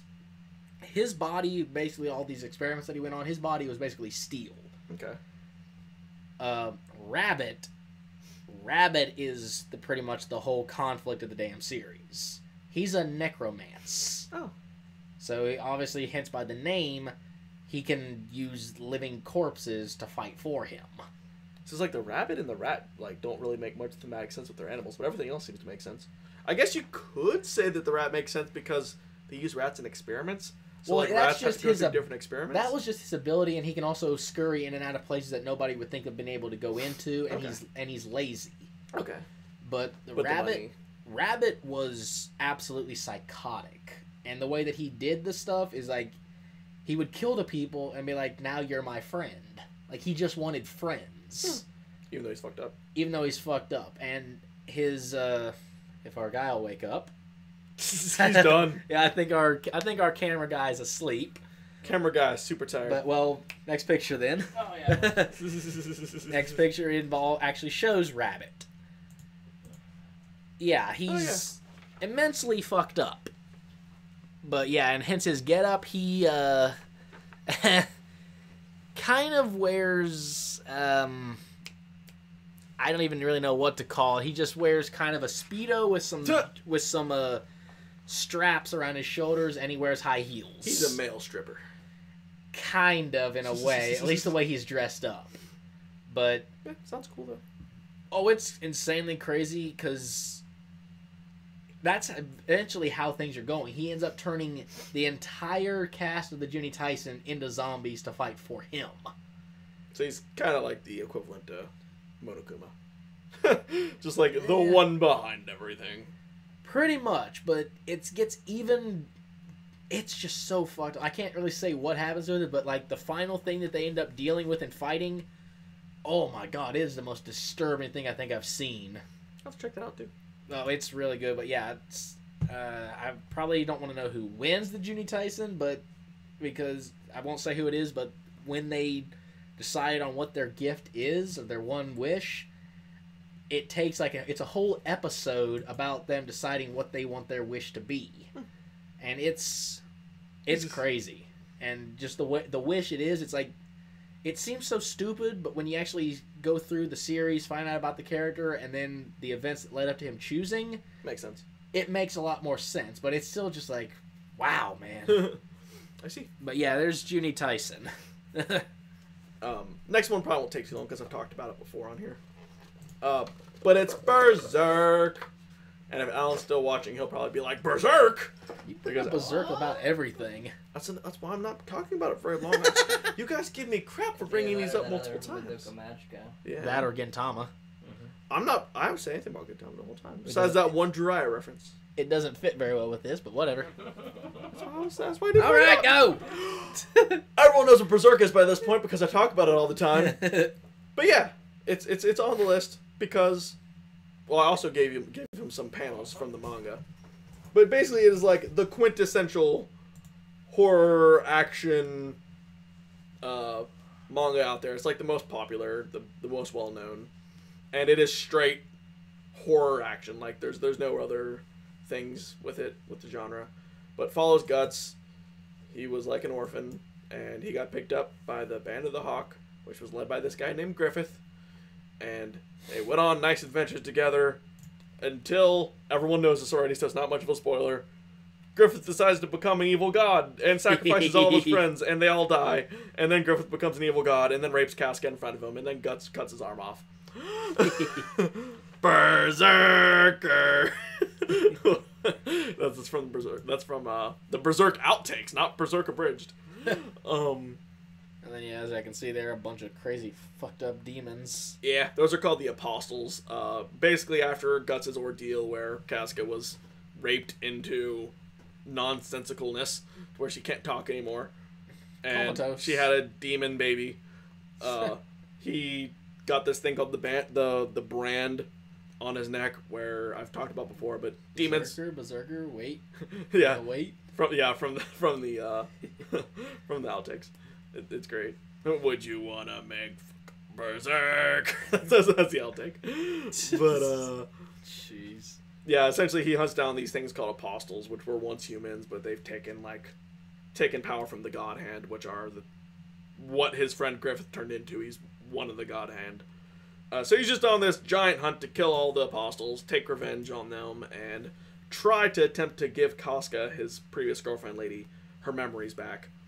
And it's taken about 22 to 25 years now? Maybe just 20 years in real life. It's about 20 years now. Casca's finally got her memories back. So, Berserk started in... No, it's been 30 years. Maybe more? Berserk started in 89? Oh, shit. It's 2018? Is it still going on? It's gonna be 30 next year. Yeah, so it's gonna be 30 years now. Yeah, it's still going. Jesus. And and yeah, the reason it's taken so long is because Berserk it has a hiatus period where the writer goes on hiatuses often because as you see from the artwork, it's like god tier, and the dude's like in his 50s now. Probably takes him forever to draw panels of that level. And yeah, as far as 8-year boat trip. They were on a boat for 8 years. Oh, Jesus So Christ. Hell no. Because it took so long just to get the boat chapters out. like one chapter a year. Oh, jeez. Something like that for a few years. And yeah, I mean, it runs the gambit of fucked up. Like, there's trolls, which you had a picture of on there. They're like aliens from Alien, but they don't impregnate you through the face. They impregnate you through normal means. That's actually from chapter 1. It's this giant boob demon thing, and Okay. Looks like an alien. it kind of. Xenomorph. Yeah, it's kind of out of character because Guts gets to the point where he doesn't like contact. Like he can't stand people touching him. But in chapter 1, I don't think they had actually thought that through. So he was actually banging this chick who he knew was a demon, and then she transforms right at the end, and she's like, "That's the last thing you'll ever feel," and he's like, he's like, "Bitch, that's the last thing you're ever gonna feel." And then he sticks like his gun in her mouth and blows her head off. He's like, "That was one last taste of heaven before I send you to hell." Wow. Okay. And Guts is just the most badass character of all time. Wields a sword that's 15 times the size of him, and Jeez. the general fights demons even though he's completely human. And what's cool about Guts' weapon, which is called Dragon Slayer, is that it's a completely normal sword, other than the fact that it's like 50. It's like this wide and like 10 feet tall. But other than the fact that it's that wide and 10 feet tall, it started as a normal sword. But he started killing things with it so much. He started killing ghosts and started killing demons and started killing monsters with it so much that it became a supernatural sword that was capable of like cutting through spirits and all kinds of other things just from the sheer amount of shit he's killed with it. Damn. So it's pretty great. Jeez. Yeah, not too much to say. Like I said, I almost spent a lot of time on this one, but it's the best. Everyone should read it because it's objectively amazing. And if you don't read it, you're doing yourself a disservice, Andrew. I'll get around to it at some point. Yeah, but anyway, on to Andrew's second last or last? My last. Okay, and then I only have one more, and then we'll be done. Yep. We probably already run the gamut of this hour-long thing we were saying. Not we were quite making an hour. yet. Really? Not quite yet. We're doing okay? So far, but we're definitely going over. Yeah, but not by too much. No. Better than I thought. You're already at like 1:30, I think. Are we? Andrew, your time is way off. Yeah, I have no concept. I have no concept of time. 126. Mm-hmm. All right. So we'll try to speed the last couple along a little more. My last one is Dead Man Wonderland. Which is also pretty popular. So it is. it was on Adult Swim as well. Was it? Yeah. Oh shit! I didn't know that. Mm-hmm. Wow. Okay. Yep. Didn't know that. Well, obviously, I'm sure they cut a lot of shit out. They had, yeah, actually they did. They actually had to censor, like, you remember the obstacle course early on? Mm-hmm. There was parts in the TV broadcast of that where there was just, like, black shadows and when the people got cut in half and stuff. Oh, well, yeah, it makes sense. Yeah. But yeah, for people that probably don't know what Dead Man Wonderland is, it starts off, ironically enough, kind of like some of the happy-go-lucky kind of school life shows, but... I wouldn't say necessarily happy-go-lucky. Also, we've both seen this all the way through, even though he has the manga and I don't. Oh, you've actually seen Dead Man? Yeah. I didn't know you'd seen all the way of Dead Man. The anime, I've seen nothing beyond that. Oh. Well, okay. I didn't know you'd seen all of it. Mm-hmm. But yeah, well, it does start off in like a typical school scenario thing. I just said not happy, though. It's Well- just they're all in school. Well, it doesn't start off what you think would be a horror type thing. Yeah. Well, yeah, the main guy I think is I don't even remember his name. Sharps than I. Starts with an R. R? I think so. But I'll YouTube it. Or not YouTube, I'll Google it. I'll YouTube it. While anyway, you're talking. he just goes to school. Ronta? No, not that. But yeah, he's in school. He's talking to his friends, and then just out of nowhere, just this red man in a weird getup and everything just floats down, sits in front of his window, and then just like blows something up into the classroom. All of his classmates are dead. It's Ganta, and I did not even look that up. Okay, You yeah. said R, so I said Ronta, but it's Ganta. I thought it was, but whatever. Okay. But yeah, Ganta. Ganta. He sees all of his classmates murdered He and says it's everything. amazing. Yeah, it is. It is. Mm-hmm. All of his classmates are murdered. The red man is still there, and he comes after him. Don't reveal the red man's identity. Let's be nice. Oh well, okay. Okay, you can. You have a picture of it. I've just got a picture of the red man. Okay. I haven't revealed who the red man is. Although Alan knows who it is, so I'm sure Alan knows who it is. But But yeah, that's the person that attacked Ganta, and yeah, he got you there. Mark beat you to it, but whatever, he still got it. Take that. But yeah, out. he takes like a gem he has in his hand and stabs it into Ganta's stomach or his chest or something, and now it's embedded in there. And he gets a lawyer and all that, but it turns out the lawyer is fucked up and crazy, so he makes Ganta seem like that he did all the killing and everything himself. And then he gets to the Dead Man Wonderland prison, and he ends up running into this girl, Shiro. Shiro, which means white. Yeah, obviously. I wonder why, because she's in there. She's completely Yeah, white. don't show the last pictures. Dude, if you want to, you can. I'm just being. Well, about actually, they kind of reveal it in the anime anyway. it. Yeah. But yeah, she's I don't remember the full thing of it because I haven't read the manga yet. But as soon as she sees Ganta, she's immediately clinging to him like she's known him their whole lives. Which you find out they actually have. Mm-hmm. He just doesn't remember. I blame that delay. But yeah, for some reason she has free run of this prison. Like she can do anything and go anywhere, and nobody says a single thing to her. I forgot about that. Yeah, but it turns out that the reason why she does is because... Go ahead. Oh, okay. Yeah, we're just doing it. She is the Red Man. Dun dun dun. Which, it's not so much that she actually is. She has split personality. Her other persona is the Red Man. Mm-hmm. But Shiro has no idea. She's completely... she's blocked out of the mind when that happens. Mm-hmm. It's kind of weird that the way that things go about, Shiro likes sweet snacks and everything. The other persona says that she can't stand it, which is how I don't see how that works since they share the same body. But it is kind of weird. The fights are crazy when they have the dead band competitions. Yeah, he hasn't said this at all yet, but everyone has blood powers. Yeah, that's the thing with all that. Yeah, that's Ganta, when he first did it, he was always about a one shot because he would use a huge blast that would. Yeah. He did not realize that it uses his own blood. Most people in Dead Man Wonderland who have blood powers keep the blood powers connected to their bodies. There's a girl who has earrings who tear out her earrings and then make has whips, blood hair. Make blood whips out of her. No, it's from her earlobes. No, it's her hair. That doesn't make any sense. It's blood. The blood soaks into her hair and Okay. she uses it like that. Okay, fair. But she has blood hair whips.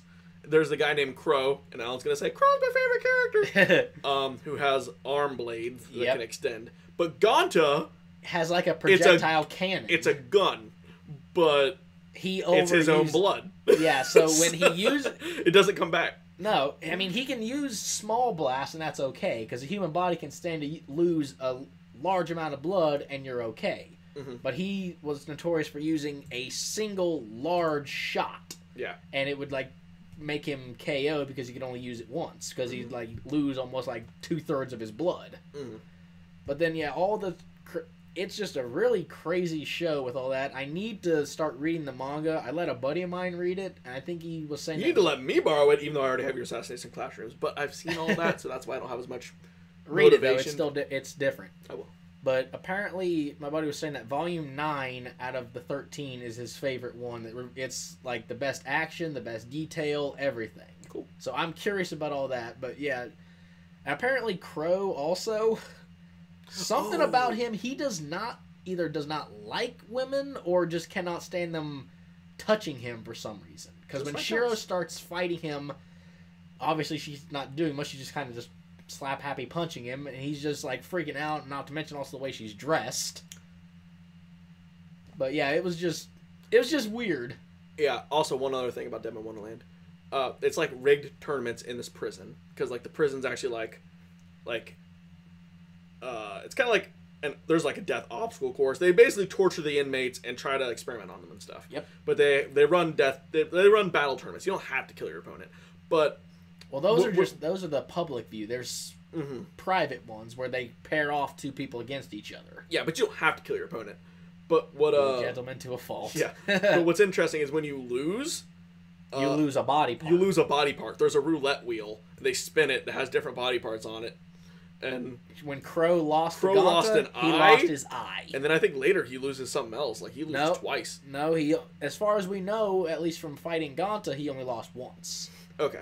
And that's actually why he lost that, because he'd never actually lost. He was the reigning champ. Okay, yeah. But so yeah, Ganta did lose to the chick with it's true. With the hair blood.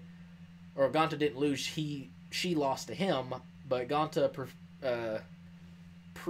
begged and pleaded with the people to not kill her or take anything. Instead, they just cut her hair. Even though she deserved it. She did. She was psychopathic. She was a cuckoo for Cocoa Puffs lady. But yeah, and then he still ended up saving her, though. Yeah, because he's a gentleman, as Alan just said. I think he was meaning Crow. Yeah. Oh, that's right, Ganta. Yeah. Oh, my bad. But Crow is still a gentleman. He was... Again, I don't really know if it was the fact that he was a gentleman or what it was, because he had like Shiro like by the arm and everything when she first attacked until he looked down and saw that she was a woman. Yeah. Then he's like, "Oh crap! What are you doing?" Is this that blood show where they use the blood as a weapon? Yes, it is. Damn straight it is. Yes, Calvin. it is. Deadman Wonderland. Deadman Wonderland. The name doesn't really make much sense, but whatever. But it has a great theme song. It really does. In English. Yeah. In English. Okay. That it? Yeah, pretty much. Last one. Man, Calvin, if you just got here, you're at the end, bro. Yes. Yes. Great show. But on to my very last one, and it is Serial Experiments Lane. And which is probably the creepiest show on here for me, because it is just So there's Lane. Her name's Lane. I was trying to the picture. She's like a normal high school girl, and also this show came out in like the late 90s. Oh, okay. Which is what makes it cool. Huh. And there's this thing in Serial Experiments Lane called The Wired, which is the internet. Essentially, it's just the internet. But in like 1998 or whenever, when this came out, the internet was like infant stages. Like no one used like Facebook was like not even a thing. I think it was just MySpace. YouTube wasn't up. Like social media had barely gotten started or anything. That was back when the internet was still just a baby. Yeah, it was just like before it became the thing that controls the fucking world now. Exactly. But Lane called everything. Like they had like mobile devices where they could text and send messages to each other, and what was really crazy is like when she went into The Wired or whatever, it gave her a different personality. Like real Lane was this quiet, reserved girl who was like completely completely unsocial and all that stuff. But when she went to the Wired, she's this like crazy party going wacky girl who's just like everyone in the Wired knows her. They're like, it's Lane, Lane's the best. But the normal real world Lane, she's like fake Lane and real Lane start to merge, and then internet Lane comes into like the real world kinda and starts doing things without her. So they're like, hey Lane, I saw you at the party last night, that was great. And then she's like, what are you talking about? Like, I wasn't even there. So like the internet world and the real world start to merge together, and like there's this one scene where you see just these kids, like these children, like 5-year-olds, holding their hands up to the sky. Everyone in the street just turns and looks to the sky and starts holding up their hands. And then you see the clouds part, and there's this like digital stuff, and you see Lane's face in the sky, and like, it's Lane, Lane, and basically the internet and the real world mix, and so like all this crazy shit starts happening. Like Lane's friend from the first episode commits suicide, and she starts getting text messages from her dead friend on her computer, or like messages from her friend on the computer, and she's like, Lane, the Wired's great, like you don't even need a physical body, like everyone here is so nice, and like I don't have to like pretend to not be myself anymore, because that's why she killed herself, because she was all like self-conscious, all that self-conscious, like that. She's like, I can do whatever I want, but she's dead, so it's like, how is she talking through this Wired thing? And then it just gets creepier and creepier. Like you go into her room, and she's kind of merged her personalities with the other Lane at this point, and her whole room there's water in her room, and she has like computers everywhere, and she's got all these wires hooked up to her body, and she's just like almost completely at that point like only her internet self, but her internet self is walking the real world while her normal self is in that room, just kind of like connected to the wire, so she can like go and do anything. But it is so confusing and weird. There's like one scene where there's an alien in a sweater. And it pokes in a sweater. And it pokes through her room in her door, and she sees it. And then she like does this weird head tilt thing, and then the alien has Lane's face. Okay. Just like, what? What in the hell? It makes like no, like it makes sense, but it doesn't make sense. It's very confusing. There's no music. There's like, it's downplayed to hell. Like, it's all really subtle, really quiet, and there's like this drug on the market, and it makes you like, jeez. Yeah, it makes you go into the Wire, or like when you log in, it kind of like gives you like a high or whatever. And it's weird. Like, they touch on so many things where like how like the internet can consume your life, and how social media kind of at that point you got to kill the thing. That's the internet. The internet cannot die. Yeah, that's the scariest part. The internet is now a conscious thing. Or she did drugs for the first time. Oh snap.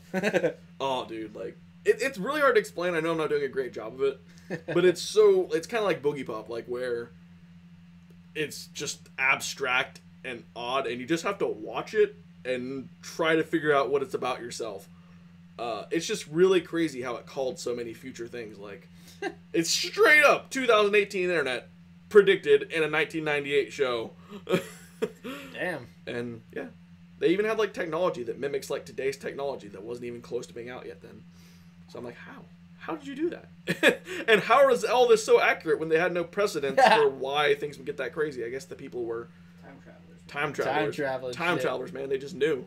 But heavily recommended for anyone who wants to just like get a mind trip, like what is going on kind of anime in their life, and to be like scared shitless by just how accurate everything is. I mean, the characters are all kind of like, no super exciting characters. There's this one guy who comes about later who claims he's God. Oh boy. And could you do kill a kill? I mean, kill a kill is great, but it doesn't really like talk too much about like it's not really horrific or anything. Did anyone ask Annie if she was okay? So Alan, you stayed this entire time, much past the hour-long wait limit, all in order to make an Annie "Are you okay?" joke. You. You win today. Round of applause.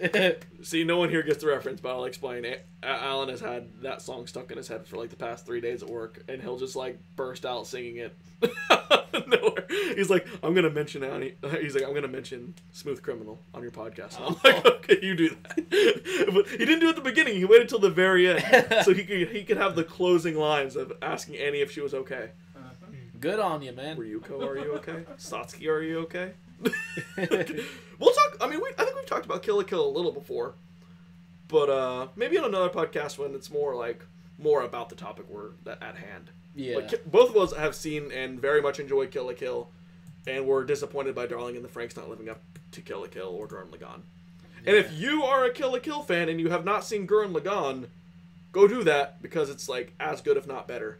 In my opinion, better. Some people would say it's as good or a little bit worse, but it's fantastic. and then don't go watch Darling in the Franxx because you'll be all like, "Hey, Darling in the Franxx is great," and then you'll get to the last 5 episodes, and then you'll want to like. That's only because Trigger dropped out of the production. Let A1 Studio pick up everything, and they dropped the ball so bad. It's sad they kill all the characters off at the midpoint. Oh, and Kill la Kill or Gurren Lagann? I think he actually was meaning Kill la Kill. Or oh my god. Yeah. Yeah. Are you talking about Akamega Kill? Now I'm really confused. Yeah. I think so because there's a Ga. Yeah, Akamega Kill. He said Kill Ga Kill. So it's like a Kill la Kill Akamega Kill spin-off fusion series. I would pay to see that. Yeah, Akamega Kill. I guess that makes more sense for horrific anime. Have you seen Akamega Kill? Yeah, I've seen it. You're the one that told me that it shouldn't have wasted my time watching it. Yeah, well, like, it's not bad, really. It's just, I felt like they could have, like, spent more time with the characters, you know, before killing them off. That was my problem. I thought, no, it's okay. Sorry, no, you're good. It's okay. You're good. I just thought they kind of killed the characters off too fast sometimes to where you didn't really get much of attachment to them. But, like... Apparently the manga is better dealing with that. Yeah, that's what I hear. And like, Tatsumi's teacher, like, the gay guy, he was cool. As Death, she was entertaining. And then, like pink-haired girl, she's cool. Yeah, that one. Yeah. Yeah. I understand what you mean. Yeah, we got you. Well, I thought the pink hair girl was cool. You know how I am about the pink-haired girls today, man. Just we talking about all the series with pink-haired girls. Well, what was her weapon? It was just a giant shotgun, or was it like a something else? It was a gun mixed with something else. Was it like a gun?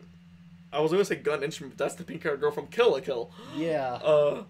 Yeah, Mine was her name, and she had like this crazy giant gun, and like it was like the pinch gun. Like the more she was in a pinch, the stronger it would be when she fired it. Its name was Pumpkin. Yeah, and then she fought the dog girl who was out of her mind, Kiryu. Like, was that her name? Yeah, Kiryu, like the insane girl with the dog that transformed into Justice. I know. Justice girl. Sword and Goo. Sword and Goo. Sword and Goo. Gun. Sword and gun. Okay. Oh yeah. I knew it was a few. For some reason, I wanted to say chainsaw. Okay. But yeah. No, sword and gun. Okay. Yeah. But yeah, we can talk about Akamega Kill. Yeah, we'll cover that when we figure out a way of tying it in with something. Yeah, we cover different subjects all the time. Yeah. Like, it does start kind of horrific with like the torturing of his friends and everything. But oh yeah. But yeah, it's pretty good. Like I hear the manga's better, and like I said, I had some problems with the anime, but overall it was entertaining enough. Yeah. I think you enjoyed it more overall, but yeah. So that's about everything we got for the podcast. We've ran a bit over. Sorry if you only got to see it at the very end, Mr. Kelvin. But you can go back and watch the rest once this thing's uploaded. Yeah. So yeah. And we'll try to cover Akamega Kill at some point. Yeah, we'll tie it in. We'll have a full Akamega Kill discussion at some point. But seriously, Annie's been in that crystal for a while. So someone wanted to check on her. Annie, are you okay? We need to get you out of the crystal, girl. We need the female Titan back on our series. Yes, we do. This podcast is just going to keep making Attack on Titan and Smooth Criminal references for the next hour, so anyone who's not interested anymore better dive out now. But I'm sure Alan's all down for these puns. Okay, I think this is the end of the podcast. All right. Thank you for the fun at the end there, Alan. Bye! See ya!